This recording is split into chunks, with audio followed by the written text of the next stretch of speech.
The nephew would say, Martha's house had this welcoming flair.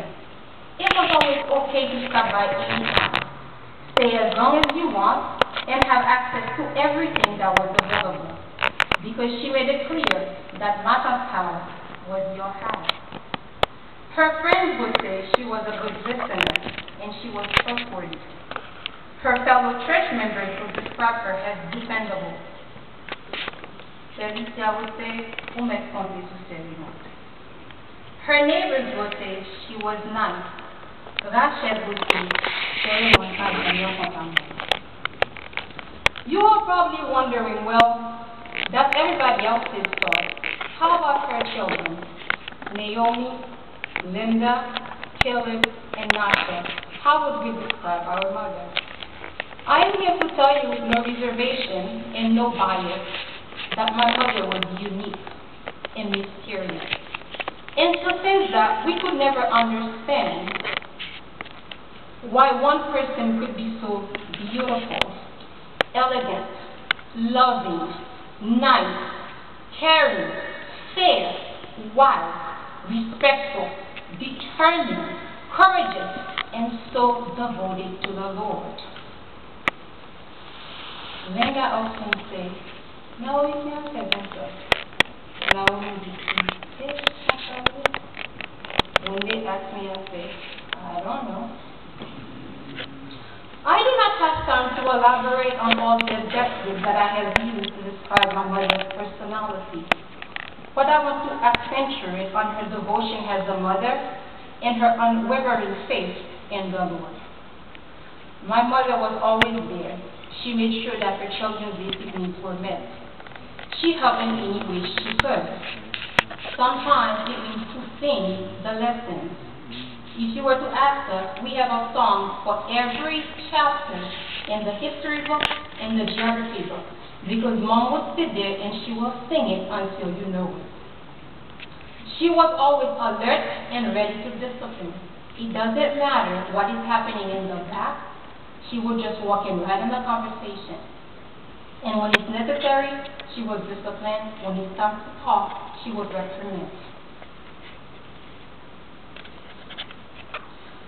But there are two things that my mother worked tirelessly to install in her children. My mother wanted us to be humble, and she wanted us to know the Lord. And this is something she worked at each and every day. My mother never wanted us to be the type who were very materialistic.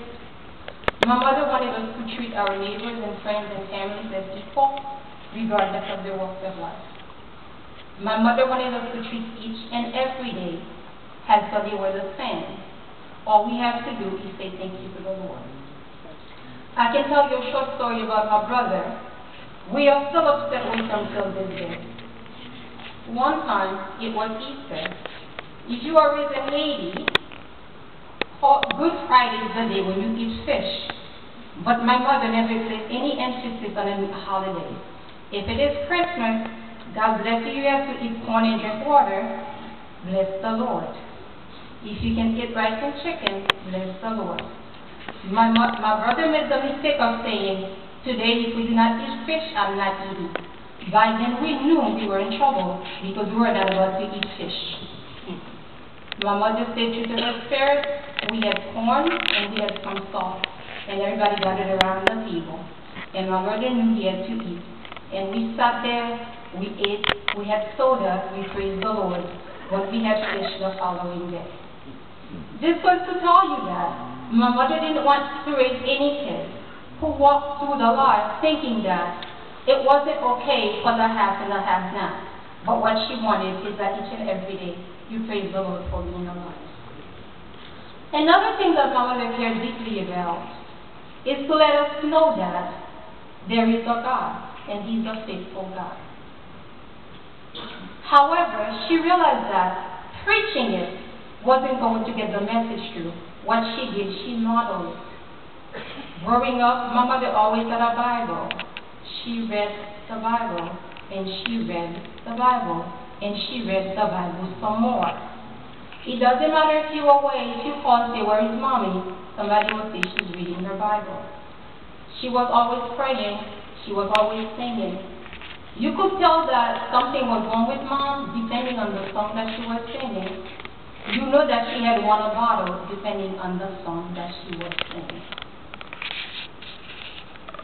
My mother faced many challenges in different formats and at different angles. But one thing remains the same, is her faith in the Lord.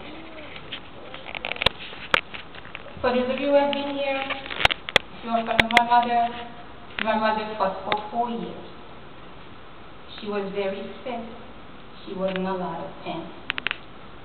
But let me tell you something, through it all, she praised the Lord.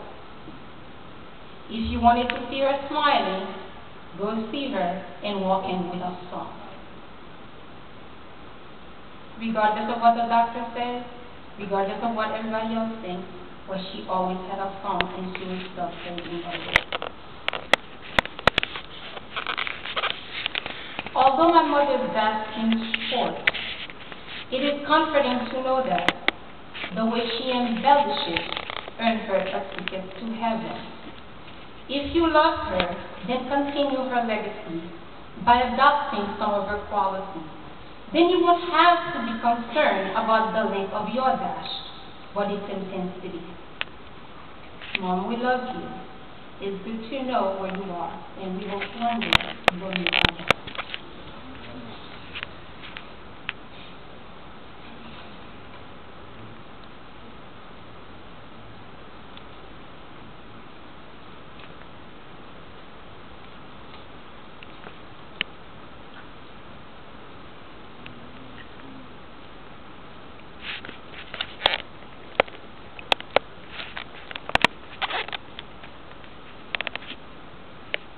At this time, we're going to sing a song. That's a song that Mom taught us. I don't remember how old I was. I was like